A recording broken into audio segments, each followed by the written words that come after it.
This is pretty cool. I guess this is what happens when you park your car in the cut.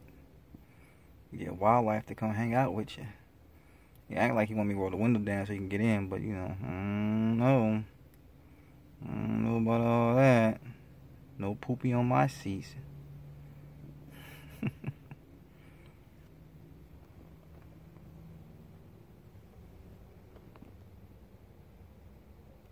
But I like it.